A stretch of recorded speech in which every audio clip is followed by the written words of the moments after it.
You know that feeling when you think you've got something nailed down, then you show up at the jam and it just falls apart? I remember one night at the jam session and we were playing over a simple blues progression, and I'd messed around with scales and licks for a while, and honestly I thought I was ready.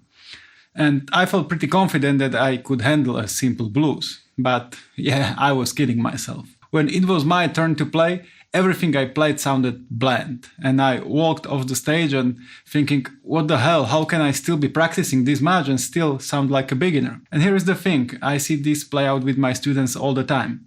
They have learned dozens of songs and riffs, but they still feel like they haven't improved at all.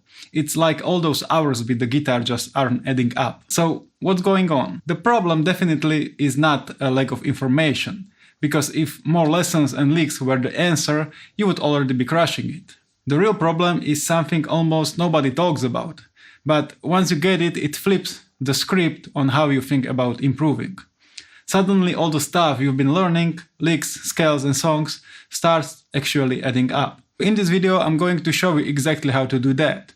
We'll break it down into 3 clear steps to turn everything you practice into real lasting progress. Before we jump into step 1, quick heads up. If you want help breaking through your biggest struggle on guitar, I'm offering a free 15-minute call where we figure out exactly what's holding you back and how to move forward faster. If that sounds good, there's a link below to book your spot. Step number 1. Alright, let's just call it out. Your guitar practice routine probably sucks. And here is why. Most of what you are practicing wasn't picked with any real strategy. You saw something cool, thought, oh, I want that, and jumped in. And as soon as something shinier came along, you dropped the old thing, whether you had really finished it or not. Trust me, I've been in that trap. One week I might be practicing bluegrass,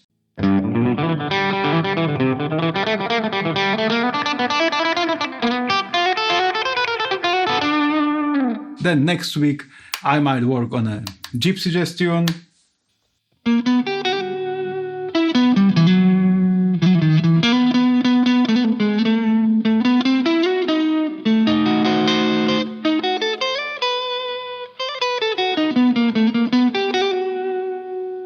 then I might throw in some walking bass,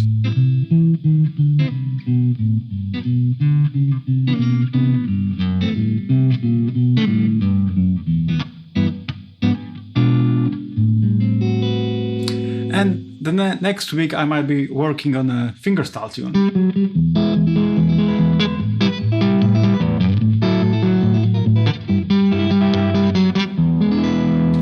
Looking back, there's no wonder that I was not really improving. At the time it felt exciting, like I was covering so much ground, but none of it actually moved me closer to being the guitarist I wanted to be. I spent hours on this stuff and had basically nothing to show for it. And here's the funny part, when I was prepping this video I thought I would show you some of those old licks, and I realized I didn't even remember them. I had to relearn them just to film this. And that tells you everything. If something isn't connected to your bigger vision, it won't stick no matter how much time you throw at it. The truth is, every new song, riff or lick you learn shouldn't be just more stuff that you cram into your practice routine. Every song or solo is actually a bundle of little problems. Timing challenges, tricky fingerings, phrasing issues, and this will reveal your weaknesses and exactly what you need to improve. And sure, every time you work on one, your skills grow. But the real question is, are you growing the right skills? The ones that actually matter for the guitarist you want to become? Think of it like a video game. Each lick or song is a new level, packed with obstacles that force you to level up different parts of your playing. The trick is to pick levels that actually build the character you want to become as a guitarist. So what's the real takeaway here? Be intentional. Yeah, you've heard that before. But seriously, are you actually doing it? Most players just take up random songs and licks, hoping it will magically click one day. But it won't. So here is your gut check before you learn anything new. Does this lick or song actually help you become the guitarist you want to become? And the big one, are you okay playing this lick 15 years from now? That second question is way bigger than it sounds. We'll come back to it later. Because here is the truth. If you keep chasing whatever looks fun in the moment, your progress is always going to feel random. But the moment you start picking material that builds the guitarist you want to be, that's when finally things starts to move. Of course, picking the right thing is just one step. Now we need to talk about how to actually absorb it and turn it into a real skill. That's next. Step number 2. Alright, here is the part almost everyone skips. Making stuff actually stick, so it's rock solid when it counts. Let me tell you exactly why this matters. And here is a quick story of what not to do. One time I had this bright idea to change up my solo on the day of a concert. I thought, hey, this will be fun to keep it fresh. And sure, at home it sounded fine, I could play it no problem in my practice room. But the reality was I hadn't really locked it in. And when I hit the stage, it was total disaster. Everything fell apart. That was my wake-up call. I finally got it. Just because you can play something at home doesn't mean you are ready to pull it off live, especially under pressure. This is the mistake so many players make. There's a huge difference between being able to play a lick in your safe zone and actually nailing it when it matters, whether it's a jam, a gig, or even just playing for a friend. At home you've got all the time in the world. You can pause, fix mistakes, rehearse, but when you're live you don't have time to get comfortable. It has to be there ready to go. That's when you realize that being able to play something in your room is not the same as truly owning it. That's why this next step is so important. We are not just learning notes here, we are drilling them deep enough that they are automatic. And that's why in this stage we need to go way beyond just learning the notes. We need to absorb the material so deeply that it becomes second nature. Alright, here is the exact process I use to lock in a solo or lick so it actually holds up when it matters. Step number 1, get it up to tempo. This is obvious, play it clean at full speed. Most people stop here, but let's be real, this is just the starting point. Step number 2, slow it down by 20%.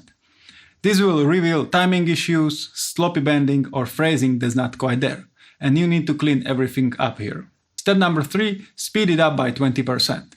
You need to build a buffer because stress and nerves will always eat into your skills, so you want extra headroom. Step number 4, record yourself. This will add just enough pressure and helps you catch things you would totally miss while playing. Honestly, this is one of your best feedback tools you've got. And step number 5, play it for someone else. Even a friend or partner. It changes the pressure and shows you if it's really locked in. If you follow these steps, you will feel the difference fast. This is how you go from yeah, I kind of know it, to owning it. And I know it takes extra effort, but let's be real, if you want real progress, this is the stuff that actually works. But here is the catch. Even if you nail all of this, there's still one thing that can quickly wreck your progress. And that's exactly what we are tackling next. Step number 3. Alright, remember earlier when I asked you, are you okay playing this lick 15 years from now? Well, let's look at what that really means. I'm going to show you an example from Jošo Štefan, one of my favorite guitarists and one of the best gypsy jazz guitarists out there. Check this out. Here's a clip of him playing a solo over Bossa Dorado 17 years ago. You can tell by the video quality. Watch this.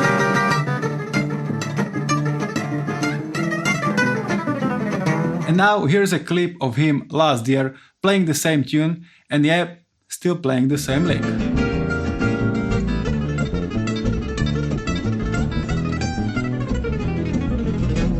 Or how about this one? Same idea.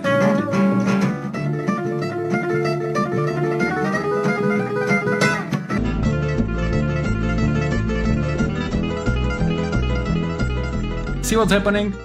Even world-class players, guys at the absolute top, keep their best stuff alive for years. They don't just toss it after a few weeks and move on. Because that kind of mastery takes time. Meanwhile, a lot of guitar students do the exact opposite. They learn something new, mess around with it for a couple of weeks, and then get bored and move on. Nothing ever stays long enough to really develop, and that's why progress feels so slow. And here's the truth. Nothing becomes part of your playing unless you keep it alive week after week, month after month. That's the secret players like Jošo understand, and if you want real lasting progress, you need to do the same thing. So how do you keep material alive? It's simple, right? Keep revisiting it. Some things you hit daily, others every few days. But you've got to keep that material active. Think of yourself like a one-man band. Every great band has a repertoire, right? A set list they know inside and out, ready to play anytime. And your job is to build your own repertoire, material that's always sharp, always ready to go. And this is where everything ties together. First you pick the right material, that was step 1. Then you absorb it deeply, that was step 2. And finally, you keep it alive over time. So it's not about cramming in new stuff all the time. It's about building skills that stick and serve you for years. One trick that really helps is to start connecting your licks into full solos. Instead of a bunch of scattered bits, stitch them together into longer phrases. It's more fun, easier to remember, and way more useful when you actually need it. The more you do this, the more solid and reliable your playing becomes. It's what makes the difference between a player who knows a lot of stuff and a player who can actually play. In the end, it's not about learning more licks, it's about turning the right ones into skills that last. It's tempting to keep chasing something new, but real growth comes from sticking with things long enough to make them yours.